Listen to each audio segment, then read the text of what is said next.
Welcome everybody. So let's start.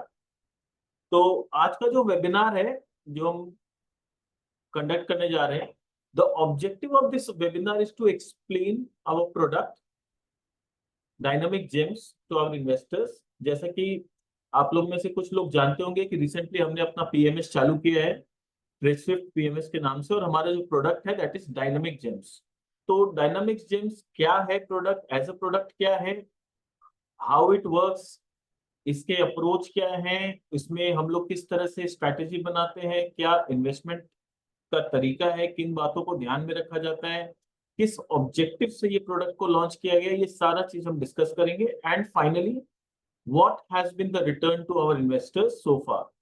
ये launch हमने मार्च में ही किया है, तो अभी 5 से 6 महीना हुआ है इसे लॉन्च किए, और अभी तक हमने क्या रिटर्न्स दिया है, ये सब कुछ हम डिस्कस करेंगे। और लास्ट में फिर हम मार्केट आउटलुक भी डिस्कस करेंगे कि आगे हमें मार्केट के बारे में क्या लगता है। सो लेट्स कंटिन्यू, बट इससे पहले मैं इसमें जाऊं, let me introduce myself. My name is Manish Agarwal, और मैं इस प्रोडक्ट का fund manager and principal officer हूँ पीएमएस का। एंड मुझे 7 to 8 years का एक्सपीरियंस है इस फील्ड में। और मैंने इस कंपनी को अभी जब से पीएमएस ज्वाइन स्टार्ट हुआ है तभी मैंने ज्वाइन किया इस कंपनी को, and I am taking this PMS forward. तो let's continue and understand in detail what is this product all about. तो हमारा जो इन्वेस्टमेंट प्रोडक्ट है, जैसा आप देख सकते हैं, it is multi asset and flexi cap. अब इसको समझना बहुत जरूरी है कि what is this product about, कि मल्टी एसेट क्यों और फ्लेक्सी कैप क्यों। तो जनरली क्या होता है, आप मार्केट में जब देखेंगे, ज्यादातर जो म्यूचुअल फंड होते हैं या पीएमएस के प्रोडक्ट होते हैं, मैक्सिमम आपको मिलेंगे जो कि इक्विटीज के प्रोडक्ट होते हैं। और इक्विटीज में भी क्या होता है, बहुत सारे प्रोडक्ट होते हैं। म्यूचुअल फंड में आप जाओगे तो इक्विटीज में भी कुछ प्रोडक्ट होते हैं जो सिर्फ लार्ज कैप फोकस्ड होते हैं, कुछ प्रोडक्ट होते हैं जो मिड कैप फोकस्ड या mid and small cap focused होते हैं। बट उसमें इस प्रोडक्ट में रिस्ट्रिक्शन क्या हो जाता है कि जब आप लार्ज कैप प्रोडक्ट अगर आपका है, तो उसमें क्या है, कहीं ना कहीं वो लिमिटेशन है कि मुझे मैक्सिमम एलोकेशन लार्ज कैप में ही करना होगा। एंड वी ऑल नो कि मार्केट कभी भी एक ट्रेंड में नहीं चलता है। कभी कभी मार्केट ऐसा होता है जहां पर मिड एंड स्मॉल कैप थोड़े अंडर वैल्यूड होते हैं और उसमें ग्रोथ पोटेंशियल ज्यादा होता है। कभी कभी ऐसा होता है कि लार्ज कैप ज्यादा ग्रोथ वर्दी होते हैं और लगता है कि इसके वैल्यूएशन अभी रिजनेबल है और लार्ज कैप में हम इन्वेस्ट करें। तो हमने अपने प्रोडक्ट को फ्लेक्सी कैप इसीलिए रखा है ताकि हम mid cap, small cap, large cap, अगर मैं इक्विटीज का बात करूं, तो हम जब चाहे मिड कैप में इन्वेस्ट कर सकते हैं, स्मॉल कैप में भी कर सकते हैं और लार्ज कैप में भी। तो जैसा भी रिक्वायरमेंट होता है, looking at the market condition and market trends, हम उस तरह से अपने इन्वेस्टमेंट को डाइवर्सिफाई कर सकते हैं। कि अगर हमें लगेगा जिस दिन की स्मॉल कैप और मिड कैप बहुत ज्यादा ओवर वैल्यूड हो गए, हम लार्ज कैप में शिफ्ट कर सकते हैं। और अगर हमें लगेगा कि लार्ज कैप में अब उतना ज्यादा पोटेंशियल नहीं रहा ग्रोथ का या रिटर्न्स का, तो हम easily mid cap and small cap में भी शिफ्ट कर सकते हैं। So that is the reason for flexi cap. अब समझते हैं मल्टी एसेट के। कभी कभी ऐसा होता है कि पूरा equity class as an asset overvalued हो सकता है, ऐसा भी सिचुएशन आ सकता है। तो वहां पर हमने ऑप्शंस ओपन रखे हैं कि अगर हमें लगा कि पूरा इक्विटी क्लास पूरी तरह से ओवर वैल्यूड है, तो हम इक्विटी के बदले बॉन्ड्स में या कमोडिटीज में, रीट्स में, इन्वेट्स में, कहीं पर भी इन्वेस्टमेंट कर सकते हैं। अब what is the objective behind it? Objective simple सा ये है कि हम ऐसे अप्रोच के साथ इन्वेस्टिंग करें कि हमारे क्लाइंट का कैपिटल प्रोटेक्टेड रहे और एक रिजनेबल एंड एक अच्छा रिटर्न हम अपने क्लाइंट को बना के दे सके। चाहे मार्केट कंडीशन इक्विटी के फेवर में हो, या कभी कमोडिटी के फेवर में हो, या अदर एसेट्स के फेवर में हो, we can easily shift from one asset class to other in order to protect the investment of our clients, in order to protect the capital of our clients, and that is our motto behind it. और यही objective के साथ हमने ये product launch किया है, that is multi asset and flexi cap. Now why dynamic gems? Dynamic in the sense कि हम डायनामिकली मार्केट के ट्रेंड को एनालाइज करके, मार्केट को समझ के अपने पोर्टफोलियो में शफलिंग कर सके, that is why the word dynamic is there.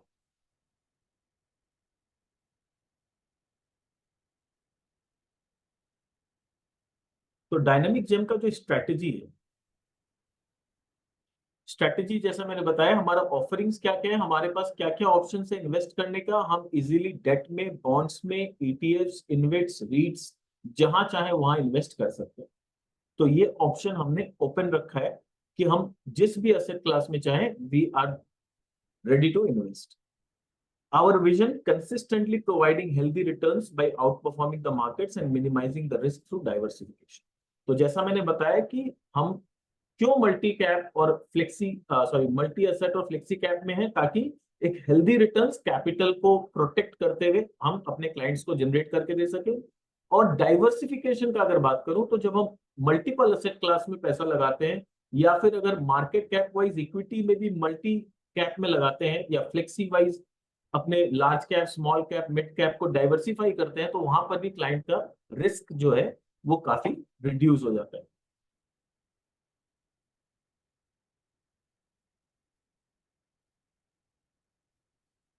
Now एक सिंपल सा बेसिक वैल्यूएशन मैट्रिक्स में डिस्कस करूंगा कि कोई भी शेयर का प्राइस जो होता है, आज हम जो भी इन्वेस्टमेंट करते हैं, हमारा जो मेन ऑब्जेक्टिव है to get the returns.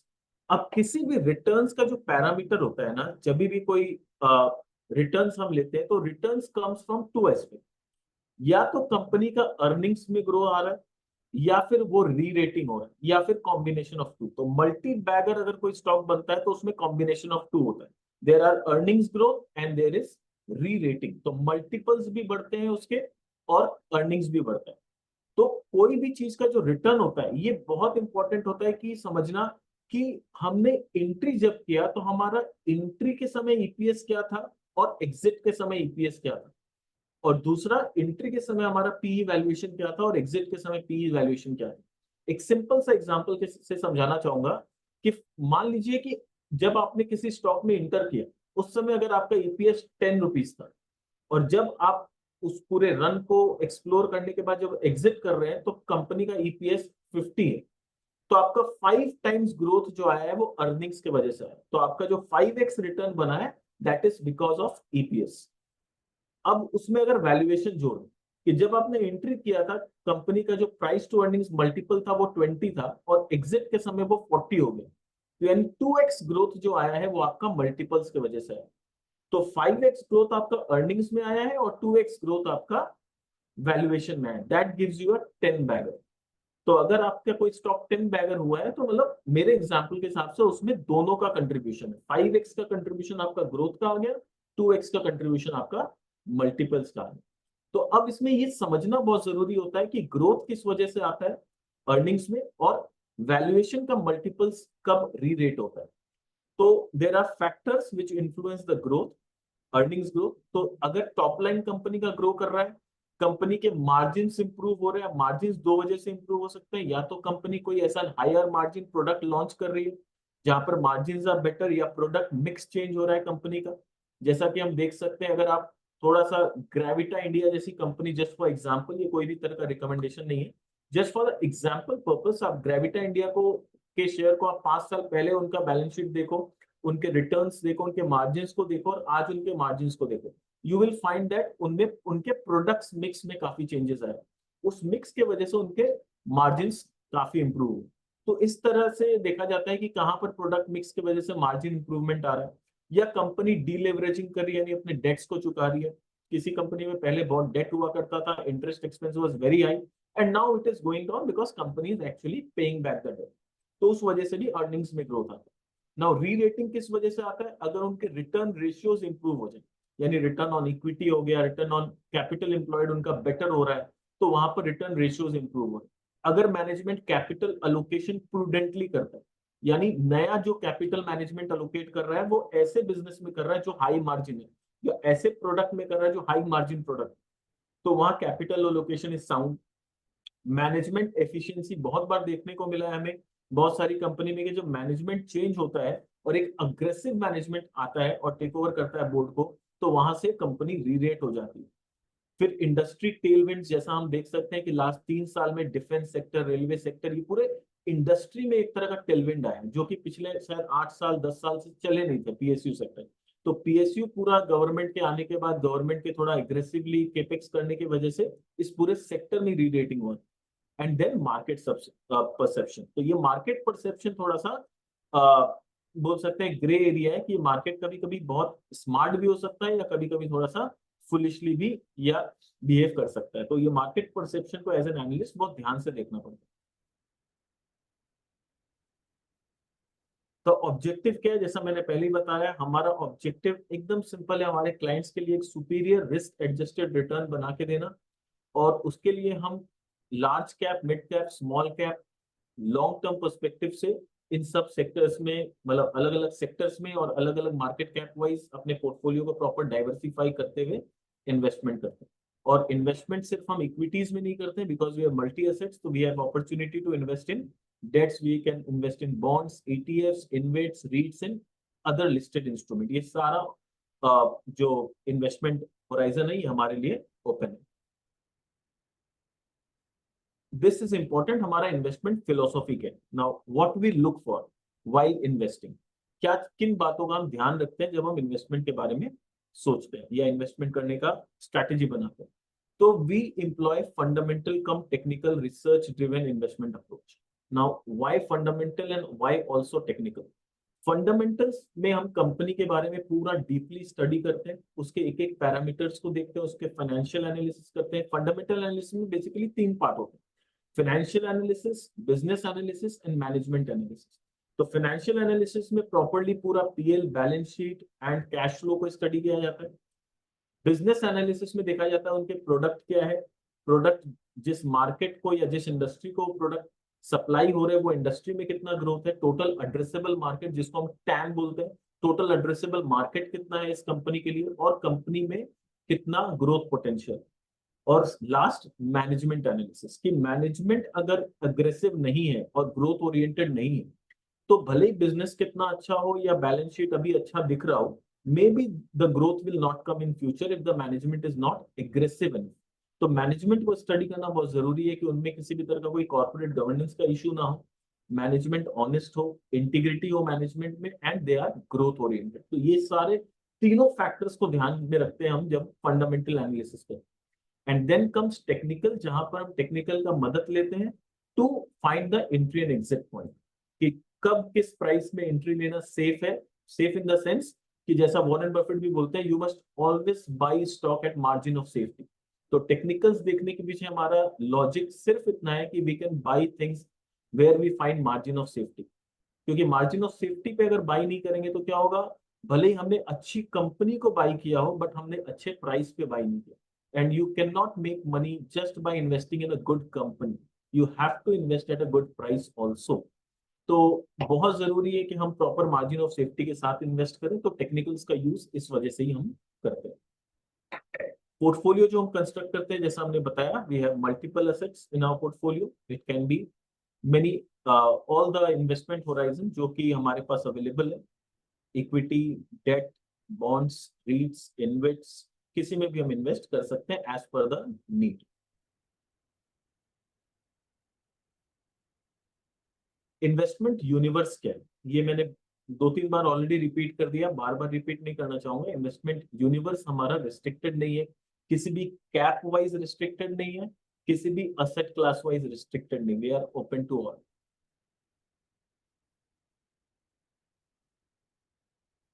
Investment framework क्या है? तो we aim to identify three things. Now ये तीन चीजों को बहुत अपने को समझना है कि हमारा ऑब्जेक्टिव है, तीन चीजों को हम देखते हैं, जैसा मैंने बताया, business analysis, management analysis and financial analysis. तो business has to be prominent, यानी खराब बिजनेस में इन्वेस्ट नहीं करना। पहला चीज है, बिजनेस साउंड होना चाहिए, बिजनेस में ग्रोथ पोटेंशियल होना चाहिए, और बिजनेस के प्रोडक्ट का डिमांड सस्टेनेबल होना चाहिए। That is the first thing, that is the business has to be prominent. हाँ, कुछ बिजनेस होते हैं जो थोड़े सिक्लिकल होते हैं, बट सिक्लिकल का मतलब ये नहीं कि बिजनेस प्रोमिनेंट नहीं है। हाँ, साइकिल्स के हिसाब से क्या होता है, साइकिल्स इंडस्ट्री में बदलते रहते हैं, उस साइकिल्स को हमें समझ के अपने इन्वेस्टमेंट को शिफ्ट करते रहना पड़ेगा। That is acceptable, but business has to be strong. Next, जैसा मैंने बताया, मैनेजमेंट एनालिसिस। तो मैनेजमेंट का कॉम्पिटेंट होना बहुत जरूरी है, कि मैनेजमेंट अग्रेसिव हो, मैनेजमेंट ग्रोथ ओरिएंटेड हो, मैनेजमेंट का इंटीग्रिटी साउंड हो, रिलेटेड पार्टी ट्रांजैक्शंस जब हम देखते हैं तो उसमें देखते हैं कि किसी भी तरह का कोई वैसा क्वेश्चन मार्क वाला रिलेटेड पार्टी ट्रांजैक्शंस ना हो, सारे आर्म्स लेंथ में हो, इन सब चीजों को हम ध्यान से देखते हैं। एंड लास्ट, रीजनेबल वैल्यूएशन, कि जैसा मैंने बताया, investing in good company is important, but investing eight a right price is more important. तो मार्जिन ऑफ सेफ्टी होना बहुत जरूरी होता है, इसलिए रीजनेबल वैल्यूएशंस पे हम इन्वेस्ट करते हैं। हम कोई भी कंपनी को टॉप ऑफ द प्राइस में जाके इन्वेस्ट नहीं करते हैं जब वैल्यूएशंस आर ओवरबोर्ड। जैसे अब अगर मैं एग्जांपल दूं तो जैसे रेलवे और डिफेंस के सेक्टर 2021 से चलना चालू किया, आज 2024 में कहीं ना कहीं बहुत ज्यादा उनका वैल्यूएशंस बढ़ गया था। तो हमने रेलवे और डिफेंस में इन्वेस्ट करने करने का डिसीजन लिया कि उसमें हम इन्वेस्ट नहीं करेंगे currently at this price, because we think कि वैल्यूएशंस आर वेरी हाई। तो हमने बहुत ज्यादा एक्सपोजर इनमें नहीं रखा। तो हम भले ही कंपनी में ग्रोथ है, बिजनेस अच्छा है, मैनेजमेंट भी अच्छा है, but there has to be a certain valuation जहां मार्जिन ऑफ सेफ्टी हो, जहां डाउनसाइड रिस्क प्रोटेक्टेड हो। क्योंकि आपका रिटर्न तभी बनेगा जब डाउनसाइड रिस्क प्रोटेक्टेड हो और वैल्यूएशन रीजनेबल हो। तो इन तीनों बातों का हम बहुत ध्यान रखते हैं। और रिसर्च करते समय माइन्यूट किन किन चीजों को देखते हैं, वो है कंपनी के इंडस्ट्री के हिसाब से हम इन चीजों को ध्यान देते हैं। जैसे फॉर एग्जांपल कोई भी एफएमसीजी कंपनी हुआ तो उसमें marketing strategy plays a very important role, कि एफएमसीजी कंपनी में उनका ब्रांडिंग, उनका मार्केटिंग, उनका डिस्ट्रीब्यूशन, ये तीनों बहुत इंपॉर्टेंट रोल प्ले करते हैं। तो हम इन बातों का ध्यान रखते हैं जब हम एफएमसीजी कंपनी को स्टडी करते हैं। जब हम किसी फार्मा कंपनी को स्टडी करते हैं तो वहां उनका R&D spend is very important, कि क्या वो इनोवेशंस में खर्चा कर रहे हैं, क्या वो कोई इनोवेटिव प्रोडक्ट लॉन्च कर रहे हैं जिससे आगे चल के उनका मार्जिन इंप्रूव होगा। इन बातों का हम बहुत ध्यान रखते हैं। प्रोडक्ट कैपेबिलिटी, या फिर आप बोल लीजिए प्रोडक्शन कैपेबिलिटी, कि उनका जो मशीन्स है वो आउटडेटेड तो नहीं है किसी भी कंपनी का। जैसे फॉर एग्जांपल टेक्सटाइल हुआ, और भी बहुत सारे फार्मा में भी हो गए कि उनका जो प्रोसेस है मैन्युफैक्चरिंग का वो कितना आधुनिक है। टेक्सटाइल में मशीन्स कितने न्यू है, कहीं आउटडेटेड मशीन्स तो नहीं है जिससे एफिशिएंसी रिड्यूस होता है। इन सब चीजों का ध्यान देते हैं। कंपटीशन को स्टडी यानी पीयर एनालिसिस करना बहुत जरूरी है, कि कंपटीशन का खतरा कितना ज्यादा है। क्योंकि जब कंपटीशन मार्केट में बहुत ज्यादा इंटर करने लगता है, आपका मार्जिन श्रिंक करने लगता है, प्राइस में आपका कंपटीशन आने लगता है, आपके पास वो प्राइसिंग पावर नहीं रहता है। तो कंपटीशन कितना है और कितना ज्यादा कॉम्पिटिटिव फैक्टर्स है, उन चीजों को ध्यान रखते हैं। एंड फिर बाकी स्टेक होल्डर्स का क्या opinion, like are the creditors paid on time, are the employees paid salary on time, इन सब चीजों को भी देखते हैं। लाइक वर्किंग कैपिटल साइकिल आपका कैसा है, क्या आप डेटर से टाइमली कलेक्ट कर पा रहे हैं, क्या आप क्रेडिटर को टाइमली पे कर पा रहे हैं। तो इन सब चीजों को भी ध्यान में रखा जाता है।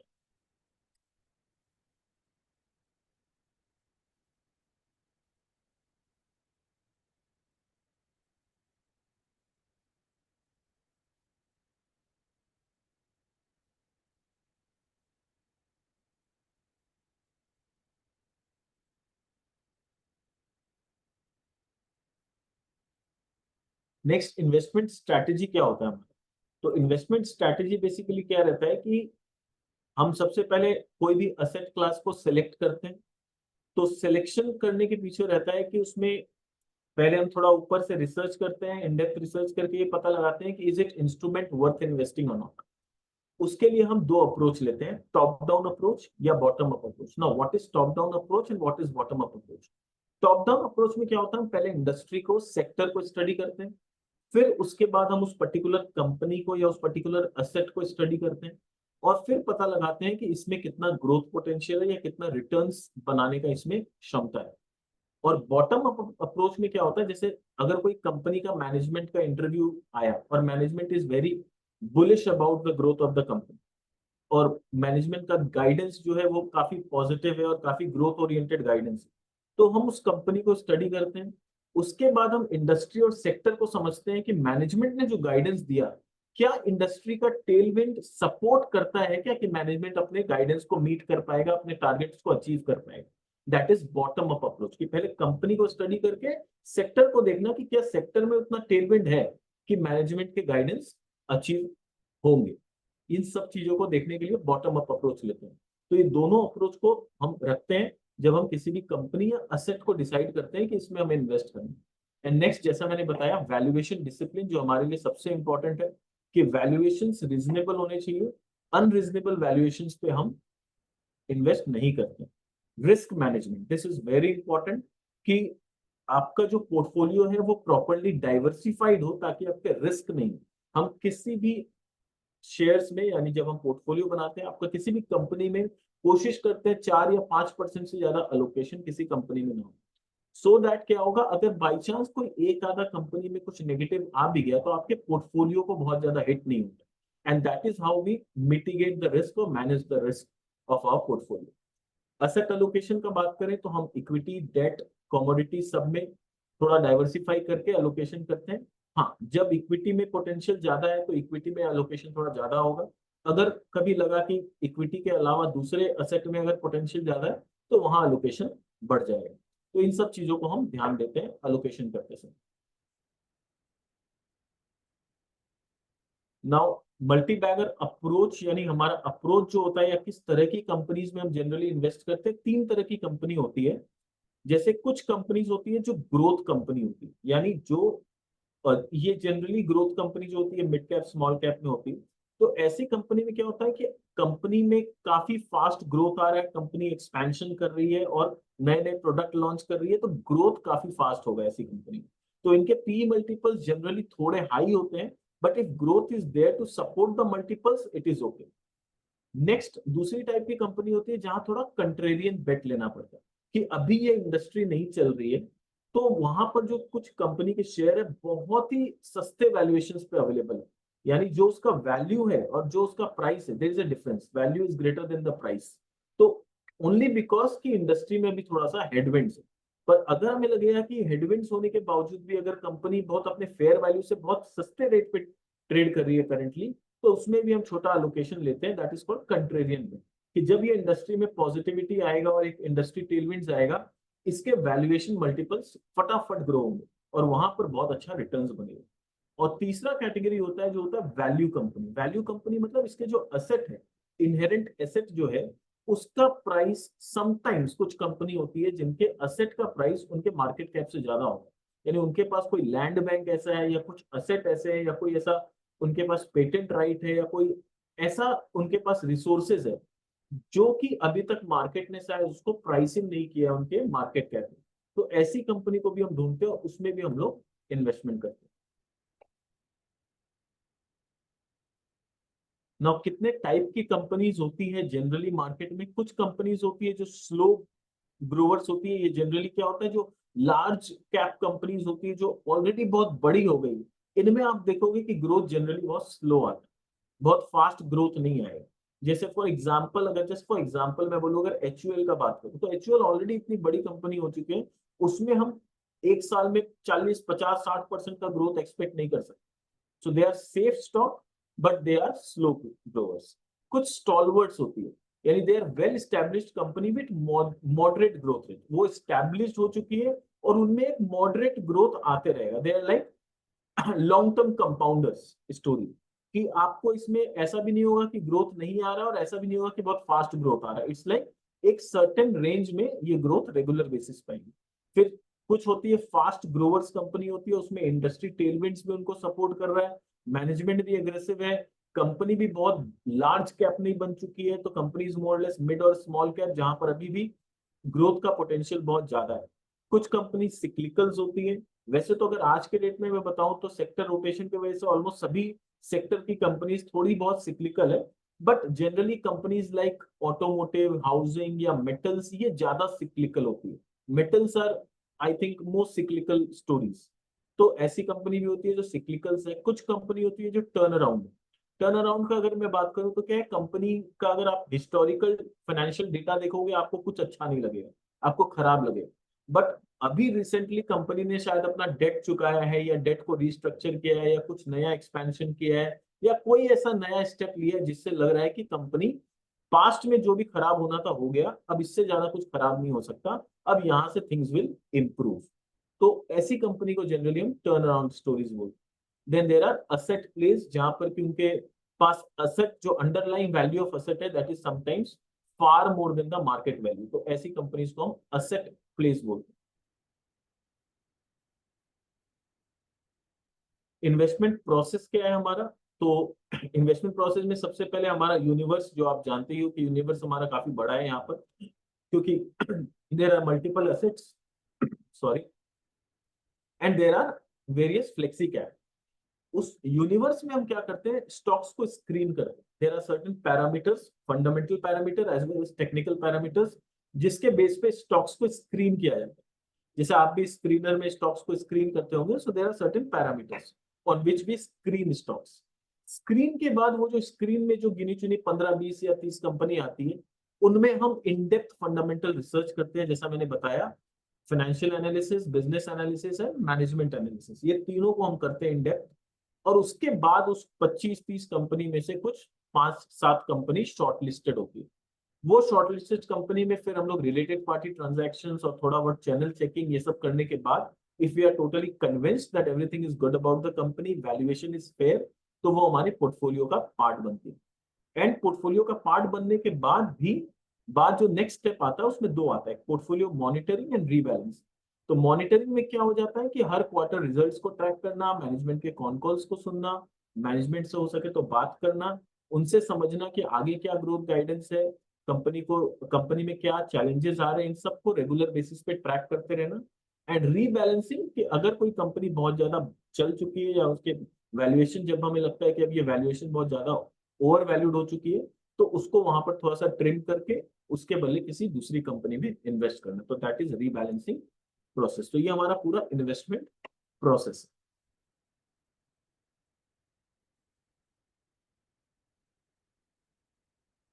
तो ये एक छोटा स्लाइड है, like investment universe, investment style. Style जो है हमारा कोर एंड सैटेलाइट अप्रोच है, ये अभी मैं समझाऊंगा what is core and what is satellite.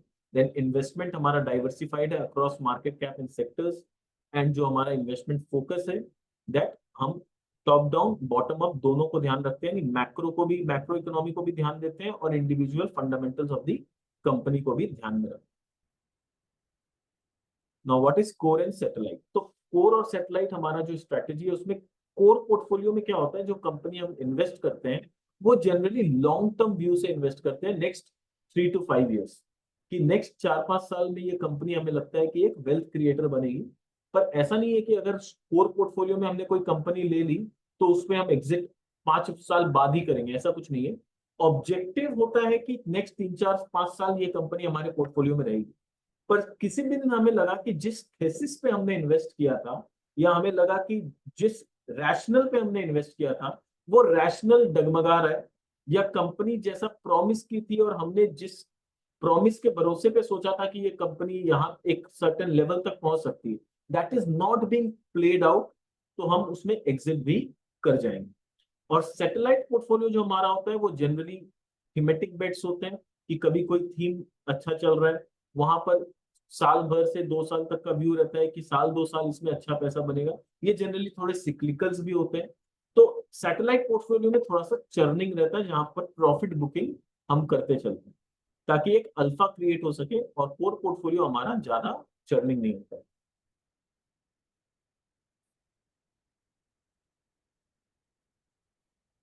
फिर top down and bottom up approach, ये मैंने पहले ही आपको समझा दिया कि टॉप डाउन में हम इकोनॉमी को देखते हैं, सेक्टर को, इंडस्ट्री को, एंड देन कंपनी को। और बॉटम अप में हम कंपनी को स्टडी करते हैं, और फिर मैनेजमेंट का जो टारगेट है वो चेक करते हैं कि क्या इंडस्ट्री, सेक्टर और इकोनॉमी सपोर्ट कर रहा है क्या। सपोज फॉर एग्जाम्पल कोई कंपनी बोल रही है हम नेक्स्ट 3 साल तक 50% से ग्रो करेंगे, वेरी गुड। बट 50% से ग्रो करना उतना आसान नहीं है। It has to be like कि इंडस्ट्री सपोर्टिंग यू, और इंडियन इकोनॉमी इज स्ट्रांग, तभी आप उतना ग्रो कर पाओगे। पर इंडियन इकोनॉमी अगर स्ट्रांग नहीं है, या there are some challenges in the Indian economy, तब it is not possible for any company to grow at 50% for next 3 to 5 years। It is very difficult. तो मैनेजमेंट अपने कंपनी के हिसाब से बोल रहे हैं, बट वो कंपनी को सपोर्ट भी मिलना चाहिए एक्सटर्नल एनवायरमेंट। तो that is like bottom up approach. Core portfolio में हम क्या देखते हैं, मैंने बता दिया कि हम जनरली कोर पोर्टफोलियो में लॉन्ग टर्म व्यू से देखते हैं कि long term growth story, long term growth opportunity है कि नहीं, और जल्दी से उसमें प्रॉफिट बुक करने का हमारा इंटेंशन नहीं होता, अनटिल एंड अनलेस कि अगर उसमें फंडामेंटली कुछ चेंज आ गया, या हमारा रैशनल प्ले आउट नहीं हो रहा है, then we decide to exit. But generally profit book हम उसमें जल्दी नहीं करते।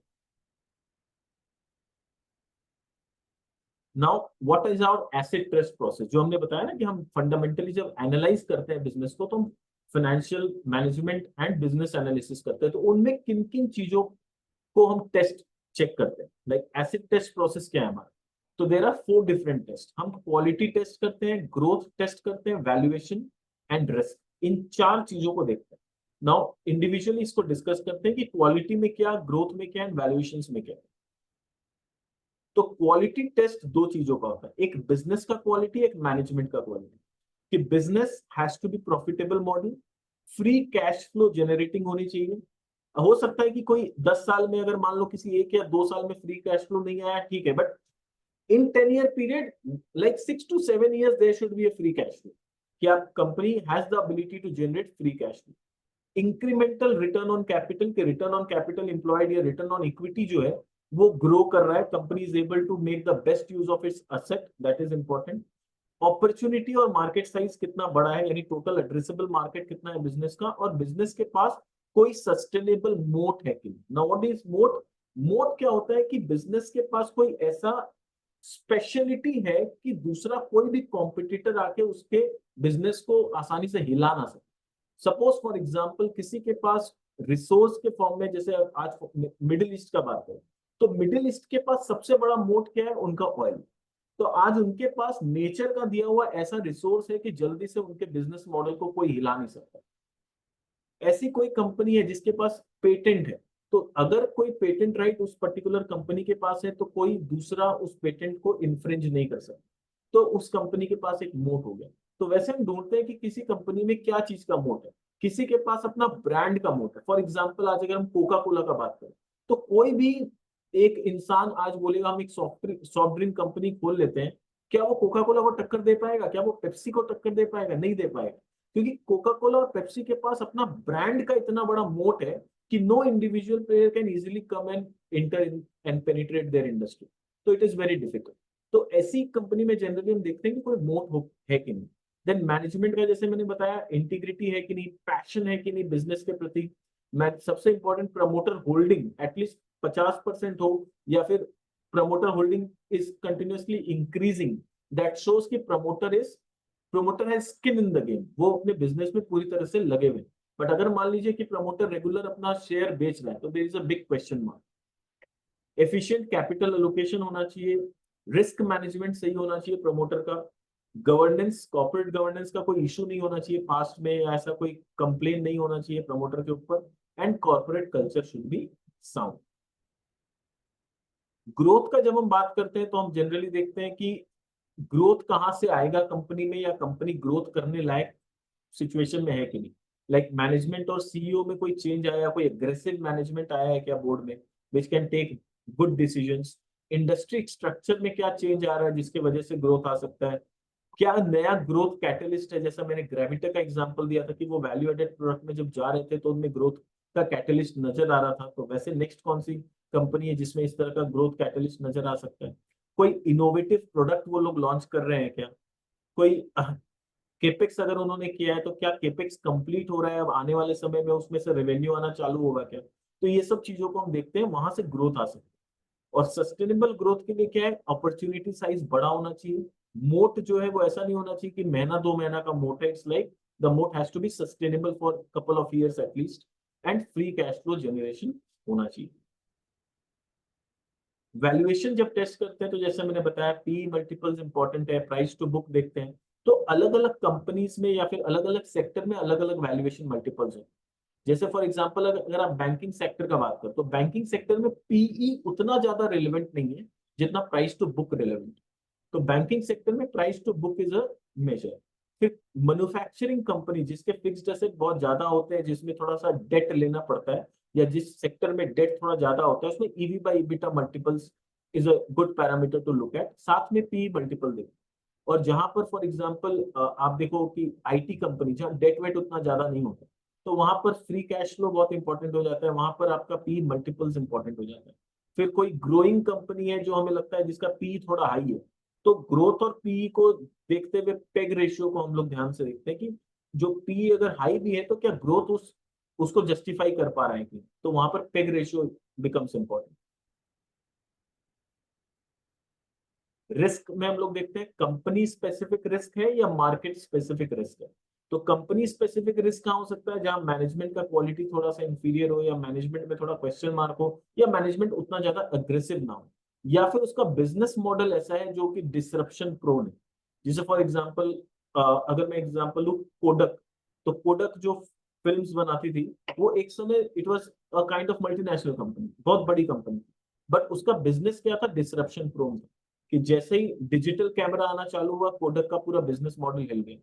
ठीक है, बीएसएनएल के साथ क्या हुआ, बीएसएनएल के साथ ये हुआ कि उन्होंने अपने आप को अपग्रेड नहीं किया, यानी management was not very aggressive और ग्रोथ ओरिएंटेड। तो वहां पर क्या हुआ, प्राइवेट प्लेयर्स आते चले गए और बीएसएनएल का बिजनेस मॉडल पूरा गड़बड़ हो गया। तो that was company specific risk.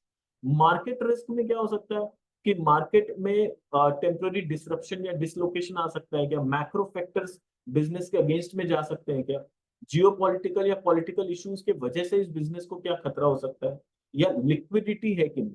कभी कभी होता है कुछ शेयर का मार्केट में लिक्विडिटी नहीं होता, लाइक उसके नंबर ऑफ शेयर्स बहुत कम है, या फिर नंबर ऑफ जो वॉल्यूम है पर डे ट्रेडिंग का वो बहुत कम होता है। तो there is a liquidity risk in the market कि आपने अगर बाई कर लिया तो शायद आप जब सेल करने जाओगे तो आपको उतने बायर्स ना मिले। तो that is a risk, that is a liquidity risk in the market. तो अंडरस्टैंडिंग रिस्क, रिस्क में किन किन चीजों का ध्यान में रखा जाता है, या क्या क्या चीज रिस्क की होता है जो कि आप कैपिटल को लूज कर देते हैं। तो सबसे पहला वैल्यूएशन, अगर आपने मार्केट के नॉइज पे आके, या मार्केट में जो भी क्या होता है, जो बोलते हैं मार्केट के जो डार्लिंग सेक्टर्स है या डार्लिंग कंपनीज है, उसमें अगर आपने बहुत हाई वैल्यूएशन पे किसी कंपनी को इन्वेस्ट कर दिया, तो फिर क्या होता है वहां पर, फिर आपका रिटर्न बनाना बहुत मुश्किल हो जाता है और आपका कैपिटल भी इरोड होता है। जैसे अगर मैं 2008 का एग्जांपल दूं, तो डीएलएफ का जो ऑल टाइम हाई प्राइस 2008 में गया था, if I am not wrong, शायद आज तक वो प्राइस डीएलएफ ने दोबारा टच नहीं किया, and it is almost been 16 years.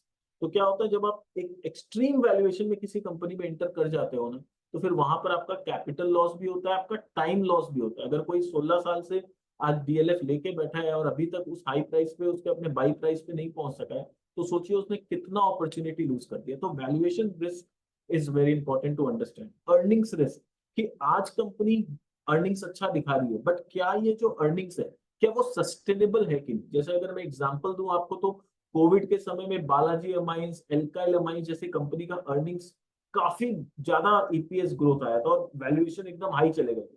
और वहां पर सबको लगा था बस अब ये अर्निंग सस्टेनेबल है for next 3 years 4 years. But वहां पर ये समझना बहुत जरूरी था कि ये जो अर्निंग्स ग्रोथ अचानक से आया, that is because of Covid. और वो इसलिए क्योंकि उनके जो प्रोडक्ट थे उसका मार्केट में अचानक से प्राइस बहुत बढ़ गया, and that is not sustainable over a long period of time. तो वहां पर समझना था कि ये जो अर्निंग्स ग्रोथ अभी दिख रहा है वो आने वाले समय में शायद इतना ग्रोथ नहीं आएगा।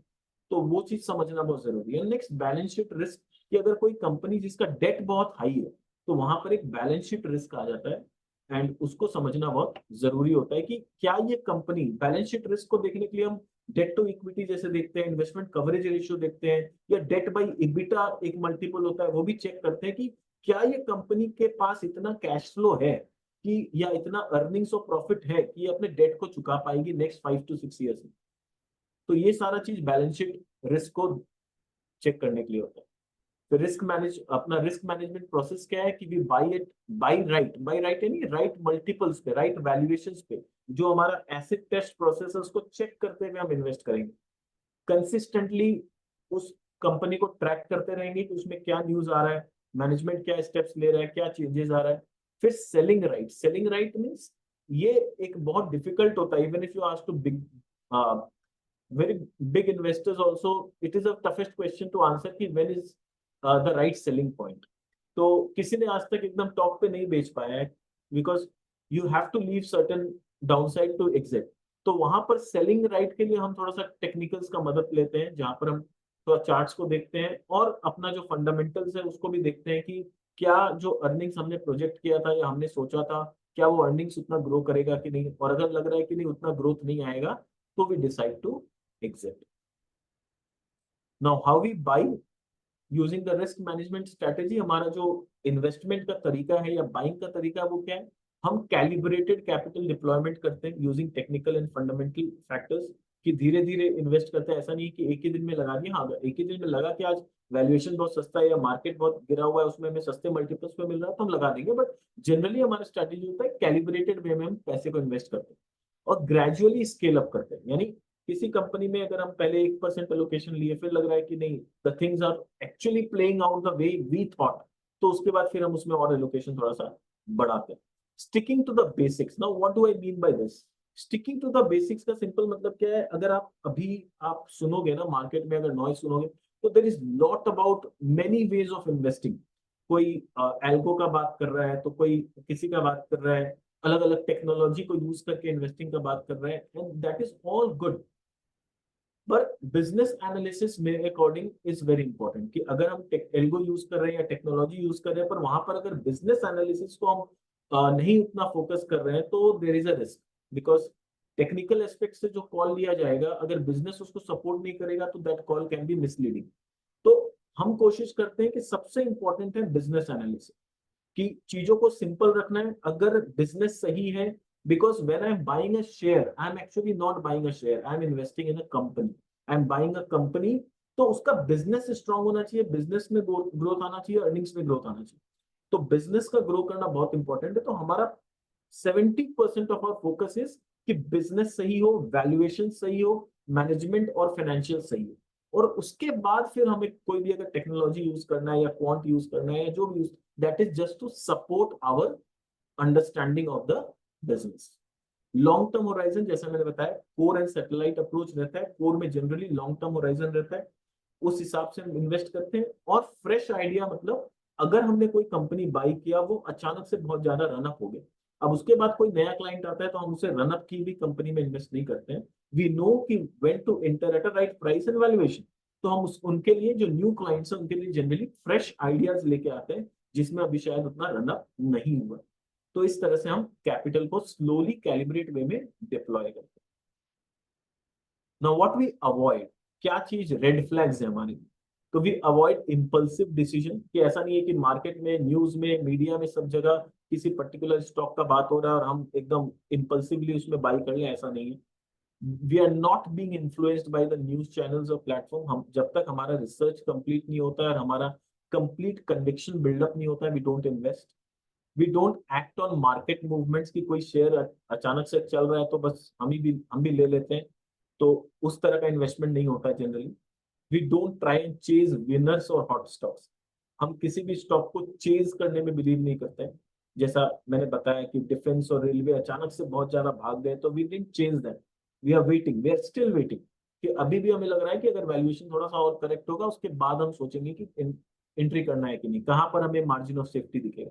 And what is red flags for us? अगर प्रमोटर का होल्डिंग बहुत कम है, या फिर प्रमोटर अपने स्टेक्स को बेचे जा रहा है, that is complete red flag for us. Poor corporate governance, अगर कॉर्पोरेट गवर्नेंस या फिर क्या बोलते हैं, डिस्क्लोजर जो है कंपनी के, वो पुअर है, कंपनी के बैलेंस शीट में शेड्यूल्स प्रॉपर्ली समझाए हुए नहीं है एनुअल रिपोर्ट में, those are poor corporate governance, so we try and avoid. Institutional ownership बहुत ज्यादा हाई है, तो now why it is a red flag? Generally people लोग सोचेंगे अगर इंस्टीट्यूशन ओनरशिप हाई है तो ये तो अच्छी बात है। रेड फ्लैग हमारे लिए इसलिए क्योंकि अगर कोई पर्टिकुलर 2-3 इंस्टीट्यूशन के पास ही सारा स्टेक है, तो अगर किसी भी दिन दे डिसाइड टू एग्जिट, अचानक से स्टॉक प्राइस 30, 40, 50% तक करेक्ट हो सकता है। तो that is a risk involve, और इसीलिए हम कोशिश करते हैं कि जहां पर इंस्टीट्यूशन का ओनरशिप हद से ज्यादा हो, वहां पर अवॉइड करें। लिवरेज, अगर बहुत ज्यादा डेट है कंपनी में, तो वो अवॉइड, उस लिवरेज को हम, मतलब लिवरेज कंपनी से दूर रहते हैं, क्योंकि जब तक सब कुछ अच्छा है, मार्केट में लिक्विडिटी है, this company might do well. But जैसे ही थोड़ा सा लिक्विडिटी में इश्यू आया ना, जैसा कि 2018-19 में हमने देखा था, 18-19 में हुआ क्या था? आईएलएफएस के क्राइसिस के बाद there was a liquidity crunch in the economy, और जैसे लिक्विडिटी क्रंच आया, आप देखो जो भी हाई डेट कंपनीज थी, specially small and mid cap में, 60-70% तक करेक्ट हो गई। So that is the risk with the leveraged stocks. फिर फैट एंड हॉट सेक्टर्स जो बताया, कि जो बहुत ज्यादा मीडिया में हाइप है, वी ट्राई एंड अवॉइड।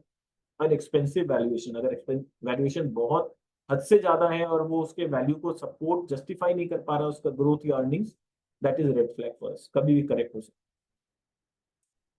तो और हमारे प्रोडक्ट का अगर मैं डिटेल्स का बात करूं, तो लाइक द मिनिमम इन्वेस्टमेंट जो हमारे प्रोडक्ट में आप कर सकते हैं, that is the SEBI SEBI का जो मिनिमम रिक्वायरमेंट क्राइटेरिया हमने भी वही रखा, that is 50 lakhs। Suitable for investors जो थोड़े से moderate and high risk capital, in the sense कि इक्विटी क्लास में अगर आप इन्वेस्ट कर रहे हैं तो जनरली थोड़ा सा रिस्क टेकिंग एबिलिटी तो है ही आपकी। फीस हमारा ऑलरेडी नेक्स्ट स्लाइड में एक्सप्लेन किया हुआ है, मैं नेक्स्ट स्लाइड में जाऊंगा तब बताऊंगा। एग्जिट टर्म्स यहाँ पर लिखा हुआ है, आप देख सकते हैं। मार्केट कैप हमारा फ्लेक्सी कैप है और असेट हमारा मल्टी एसेट है, as you all know.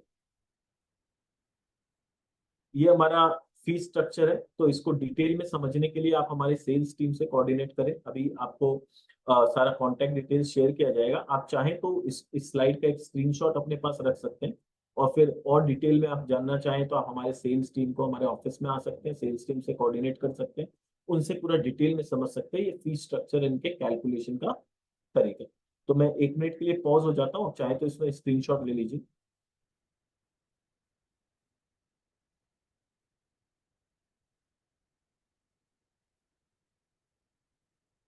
I hope सबने ले लिया होगा screenshot, so let's move ahead. अब बात आता है रिटर्न्स का, कि हमने अभी तक रिटर्न्स कितना दिए, कि जो हमारा फिलोसॉफी है, इज इट सक्सेसफुल और नॉट, इज इट रिवॉर्डिंग और नॉट। तो ये आप देख सकते हैं कि this is for the month of June, 30 June. For the month of June we were number 1 in multi asset category in the industry.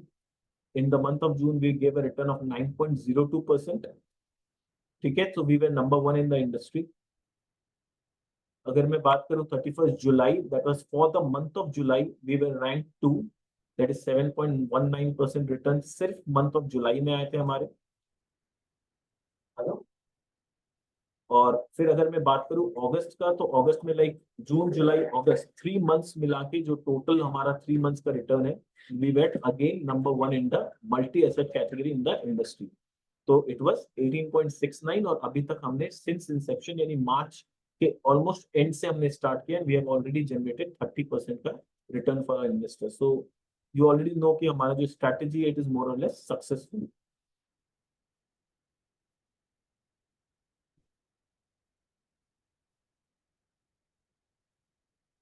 So this is our address and this our contact numbers. आप चाहें तो इसमें contact कर सकते हैं, details में और जान सकते हैं हमारे प्रोडक्ट के बारे में, हमारे सेल्स टीम से कोऑर्डिनेट कर सकते हैं, उनसे और डिटेल में समझ सकते हैं।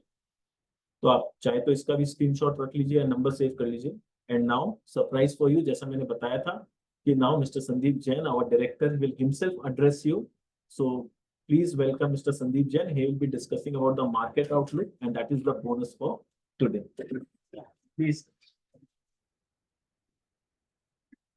Yeah, good evening. Thank you so much, Manish ji. And the presentation was lovely. And in fact, आजकल अलग-अलग categories के लिए हम लोग seminars and webinars कर रहे हैं. And we try to give a market outlook also. And I think मैं attendees लोगों को भी देख रहा था, तो काफी known names भी हैं, काफी लोग followers भी हैं ट्विटर पे भी, और काफी लोग चाहने वाले लोग भी बहुत सारे हैं लिस्ट में, मैंने देखा अभी.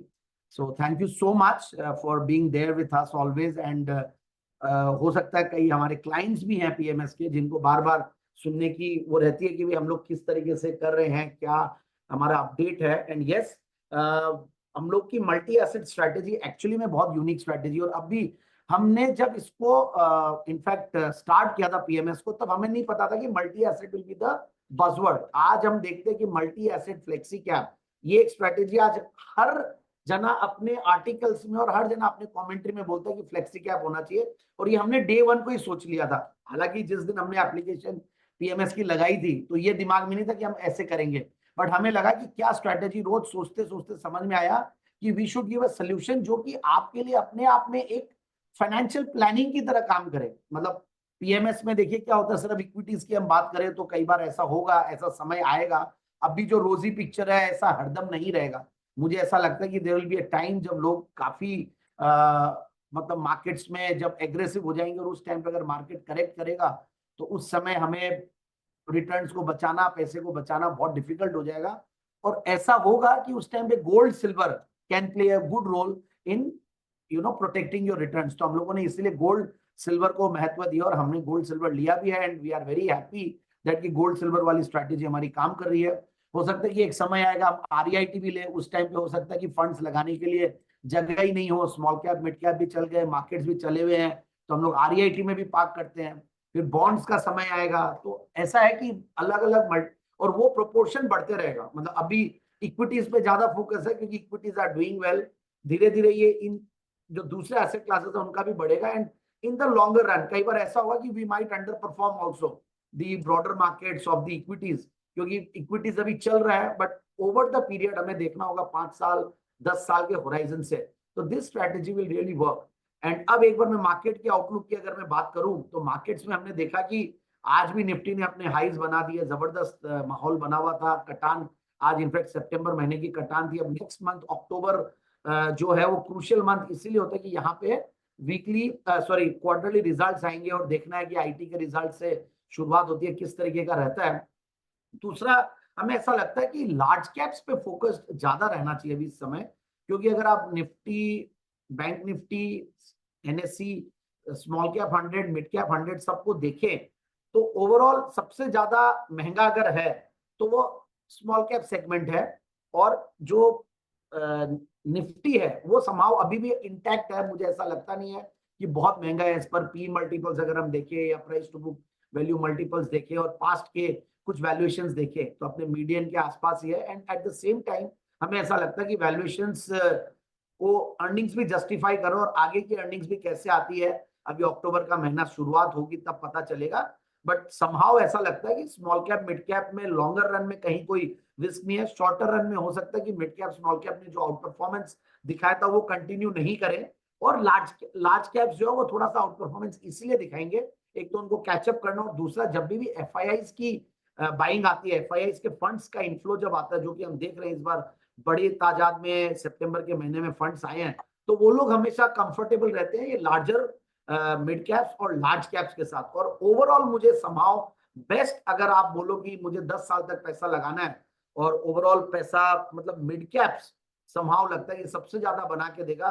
मिड कैप 100 आप देखेंगे तो ये 7.25 गुना पिछले 10 साल में चला है एज कंपेयर टू निफ्टी जो 4.25 गुना, और स्मॉल कैप वो करीब 4.25 गुना 5 गुना के लगभग है। तो overall mid cap is the best segment to be in, क्योंकि वहां पे हमेशा मैं बार बार बोलता हूँ कि top 100 companies are large caps. It is the categorization which is making them mid caps. और 1-1 लाख करोड़ की कंपनी, 90,000, 80,000, 85,000 करोड़ की कंपनियां अब मिड कैप में आने लगी है। और अब क्लासिफिकेशन आएगा, अब आएगा जनवरी में, मतलब दिसंबर 31 तारीख को खत्म होगा। जून तक की क्लासिफिकेशन की मैं बात कर रहा हूँ, जहां पे 27,000 करोड़ की कंपनियां भी स्मॉल कैप है। केपीआर मिल्स 27,000 करोड़ की कंपनी जो स्मॉल कैप है। तो ऐसे स्मॉल कैप को भी अंडर एस्टिमेट नहीं कर सकते हैं। सो वी फील दैट अभी लार्जर कैप्स में ध्यान दें। और वहां पे भी बैंक्स, जैसे ही अब रेट कट का सिनेरियो शुरू हुआ है, हो सकता है इंडिया में भी होगा, धीरे धीरे एनबीएफसीज और बैंक्स जो काफी नेग्लेक्टेड थे वहां पे अब माहौल बन रहा है। And we feel that private sector जो कजन्स है बैंक्स के, वो लोग बहुत बढ़िया करेंगे। Even ICICI bank, I was quite bullish. मैं हर सेमिनार वेबिनार पे आईसीआईसीआई बैंक के लिए बोलते आ रहा हूँ। But yes, again a disclaimer कि हमारे क्लाइंट्स के पास और हमारे एसोसिएट्स के पास ये स्टॉक हो सकता है, but Axis bank, ICICI bank as compare to the bigger PSU banks, they look better. HDFC bank ने अच्छा खासा आउट परफॉर्मेंस दिया ही है पिछले कंटिन्यूअसली कई दिनों से, अच्छी खासी तेजी दिखा रहा है। So overall private sector banks should do well, and PSU banks थोड़ा सा अंडर परफॉर्मेंस है। थोड़ा सा अगर आप MFIs और BFSI सेगमेंट में देखें तो इंश्योरेंस विल डू वेल। अगर इंश्योरेंस का ये नया डेवलपमेंट आता है, एक जीएसटी वाला डेवलपमेंट भी है, दूसरा life insurance can sell health and health can sell life, तो ये भी एक बात चल रही है। म्यूचुअल फंड्स वाले स्टॉक्स बढ़िया लगता है। MII क्योंकि NSE is coming up with an IPO, तो सर्टेनली जो 3-3.25 लाख करोड़ के मार्केट कैप पे है उसके सामने BSE 50,000 के मार्केट कैप पे है। आपके MCX 29,000 करोड़ के मार्केट कैप पे है। कैम्स है। तो ये सारे MII, मतलब इवन बिगर ब्रोकर्स, में एक और सेगमेंट बता रहा हूँ, बीइंग अ ब्रोकर और चैनल चेक मेरी बहुत स्ट्रॉन्ग है इस सेक्टर के लिए। तो कैम्स और CDSL ये तो दोनों है ही है।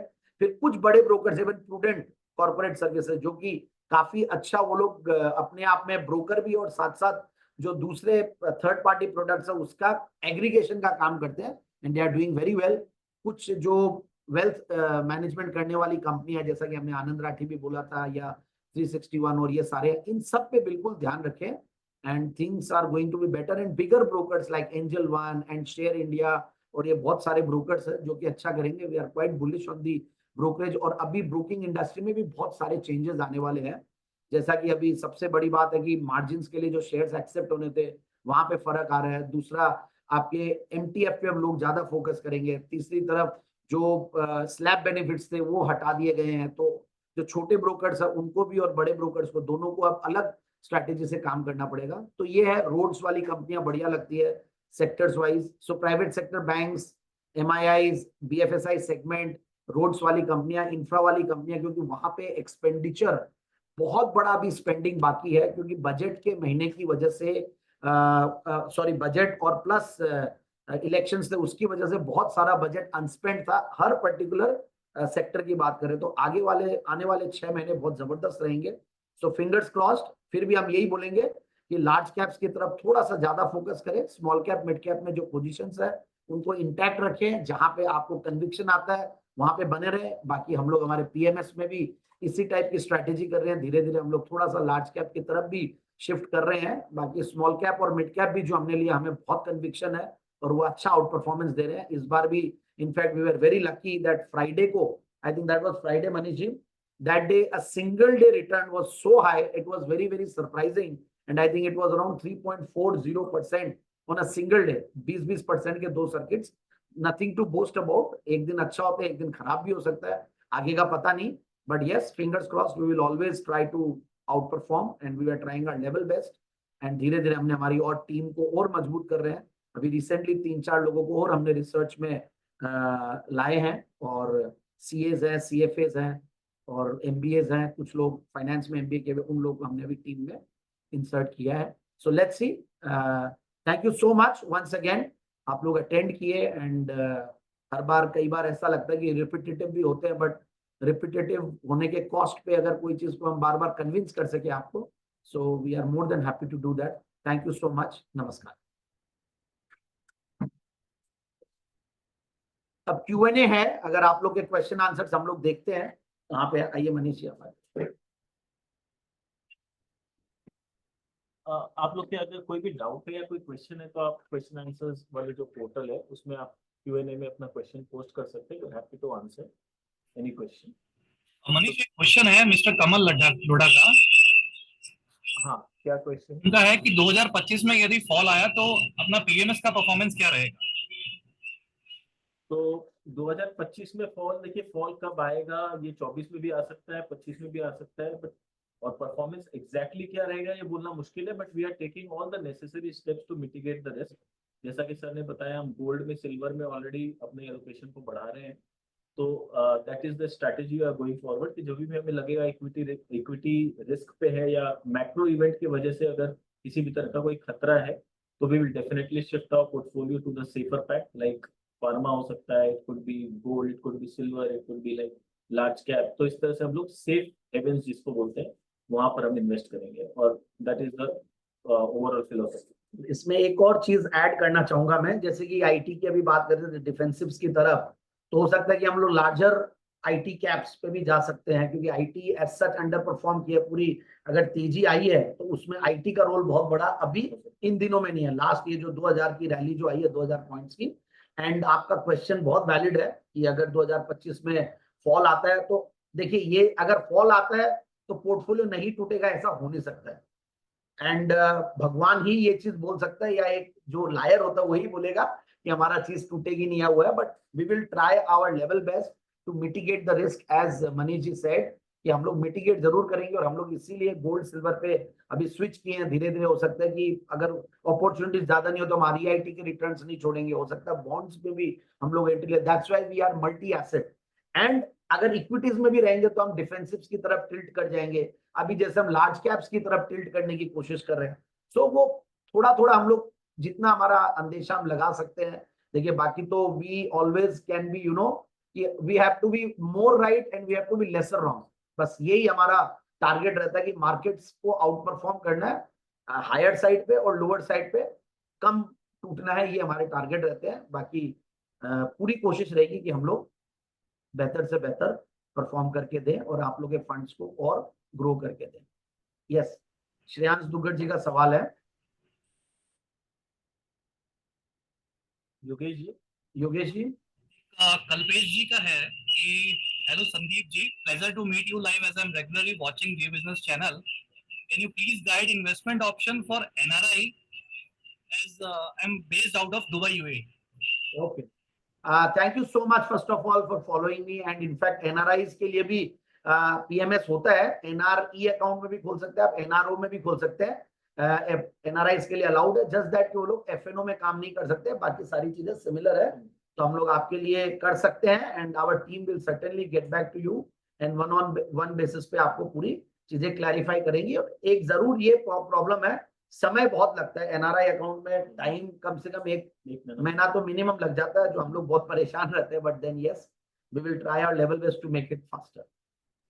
एक बहुत कॉमन क्वेश्चन है कि मिनिमम इन्वेस्टमेंट साइज क्या है? That is 50 lakhs. जो मैंने शुरू में बताया, ये सेबी का गाइडलाइन है कि पीएमएस का कोई भी अकाउंट 50 लाख से कम में नहीं खुल सकता. Questions are over, Manish ji. Thank you so much, Yogesh.